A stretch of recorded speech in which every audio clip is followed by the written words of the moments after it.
जय श्री कृष्ण. मंगल Thombare YouTube चॅनलमध्ये तुम्हा सर्वांचं स्वागत आहे.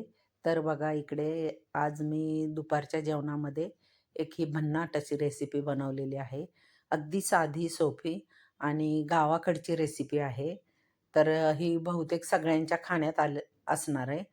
तर ते साहित्य पाहिल्यावर तुमच्या लक्षातच येईल. चला तर आता तुम्हाला सांगते.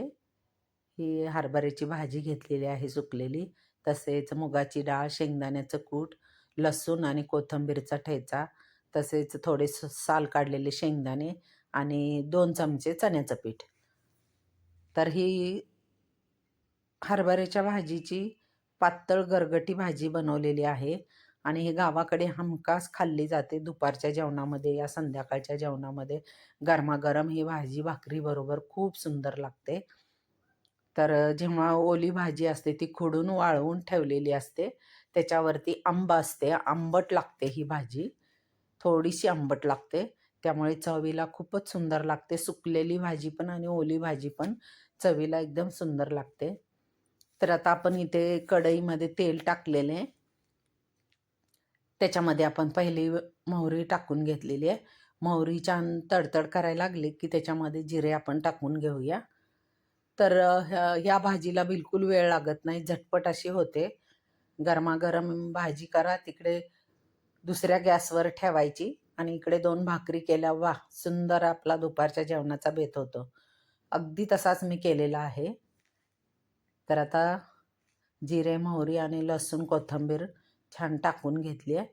थोडीशी मुगाची डाळ त्याच तेलामध्ये परतून घ्यायची. आता याच्यामध्ये आपण पाणी टाकून घेणार आहोत. तुम्हाला जेवढी भाजी हवी आहे तेवढं पाणी टाकून घ्या. 2 वाट्या भाजी हवी असेल तर 2 वाट्या पाणी टाकून घ्या.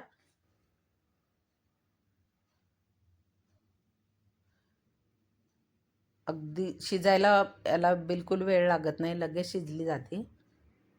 आणि तुम्हाला लगेचच खायची असेल तर मुगाची डाळ नाही टाकली तरी चालते.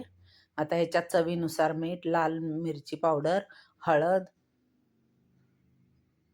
हे सर्व टाकून मिक्स करून घ्यायचं. तर आता चण्याचं पीठ, शेंगदाण्याचं कूट आणि जे आपण हे अख्खे शेंगदाणे घेतले आहे ते सगळं भाजी मिक्स करून घ्यायचं. पाण्याला उकळी आली की त्याच्यामध्ये टाकून छान हाटून घ्यायची भाजी. अगदी 5 ते 10 मिनिटात ही भाजी तयार होते. तर मैत्रिणींनो, तुम्हाला ही रेसिपी नक्कीच आवडेल मी आशा करते. आणि या रेसिपीला लाईक करा, सबस्क्राईब करा आणि तसेच तुमची कमेंट पण द्या. तुमच्या कमेंट्स फार महत्त्वाच्या आहेत. त्यामुळे व्हिडिओ बनवायला हुरूप येतो. तर आता पाण्याला उकळी आलेली आहे. त्याच्यामध्ये हे सगळं मिश्रण टाकून छान हाटून घ्यायचं. वाह! सुंदर आणि सुगंध पण छान येतो या भाजीचा. तर आता थोडा वेळ आपण याला शिजू द्यायची. एक 5 मिनिटात ही शिजली जाते. त्याच्यानंतर मग आपण गरमागरम ज्वारीची भाकरी करून घेऊया. वा, सुंदर कलर पण बघा काय छान आलेला आहे. याला तेल जे आहे थोडंसं जास्त घालायचं, त्यामुळे चव सुंदर येते भाजीची. तर आता झाकून ठेवूया थोडा वेळ. तर आता छान ही शिजलेली आहे भाजी आणि छान घट्टसर अशी झालेली आहे. जास्त पातळ पण नाही आणि घट्ट पण नाही. अशा पद्धतीनेच ह्याची ठेवायची.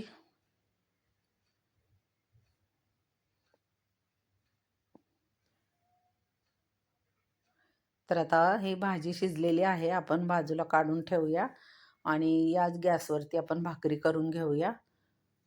वाह! मस्त बघा, कलर पण किती छान दिसतोय. तर अशा पद्धतीने ही आपली भाजी तयार आहे.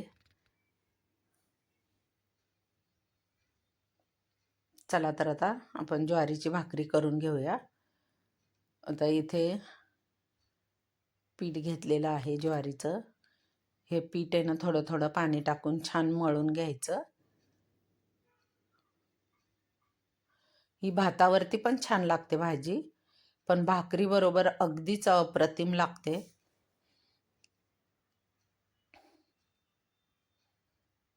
तर हे ज्वारीचं पीठ जे आहे ना, छान मळून घ्यायचं. त्यामुळे भाकरी आपल्या मऊ, लुसलुशीत आणि छान फुगतात. छोटे छोटे फुलके केली तरी चालतात. छोटे फुलके केले ना सगळ्यांना आवडतात, म्हणजे आवडीने खातात. मोठी भाकरी करण्यापेक्षा छोटे छोटे पातळ असे फुलके करायचे.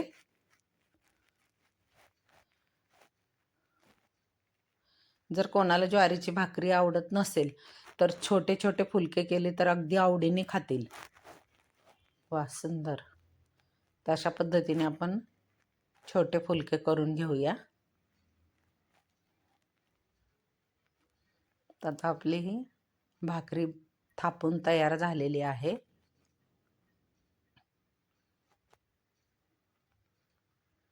आता तव्यावरती टाकून, तर आता ही तव्यावर भाकरी टाकलेली होती. आता पाणी लावून छान एका बाजूने भाजून घेतलेली आहे. तर आता पलटे करून दोन्ही बाजूने भाजून घेऊया.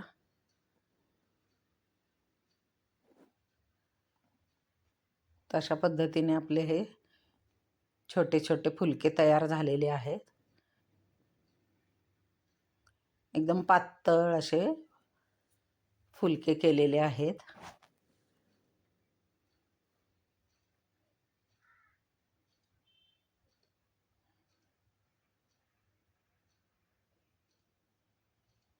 तर अशा पद्धतीने छान भाकरी खरपूस भाजून घ्यायची.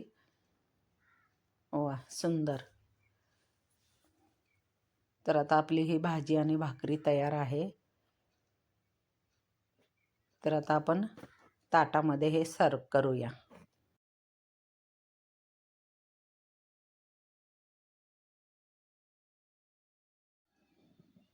तर आता हे ताटामध्ये सर्व केलेलं आहे. भाकरी, भाजी आणि कांदा. वा, सुंदर असा हा बेत आहे. दिसायला पण छान दिसत आहे, चवीला एकदम भन्नाट आहे. आणि आता भूक लागलेली आहे, एकदम ह्याचा आनंदाने मजेमध्ये आस्वाद घेणार. तर संपूर्ण व्हिडिओ पाहिल्याबद्दल धन्यवाद.